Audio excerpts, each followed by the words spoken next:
Hola, tio. Aquest és... Buah, tio.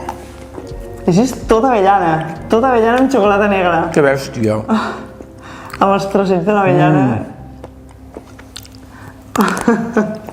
Aquest és el meu preferit, aquest és el meu torró preferit amb molta diferència. No m'estranya, Hòstia, és molt bo, I aquest què porta? I aquest torró porta xocolata blanca, xocolata amb llet i xocolata negra i molta ametlla. I això sí que realment és com un bombó. O sigui, això t'ho has de posar a la boca, tallar com un carpaccio. Aquest no te pots Talla fi, Aquest no te pots menjar mossegades.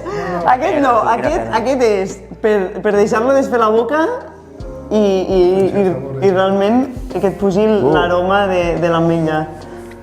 Insisteixo amb la feinada que feu aquí dintre, Que va, que ara venim i catem i ho veiem així tot parat i tal. Bueno, està fet. Però la feinada que hi ha aquí és de campionat, No, però el que està clar és que si vols aquest resultat, les coses s'han de fer així. Hòstia, és xocolata. I trufa. I és el que parlem de les textures. I ahir aconseguim una textura super sedosa. Això és com tenir una caixa de trufes, però de trufes de veritat a la nevera i... És una mida que te la fotries i diries, bueno, una barreta, he fotut una barreta de xocolata, tu. I el vull tastar, l'únic que jo no soc massa xocolatero, ho faré... T'encantarà, repetiràs.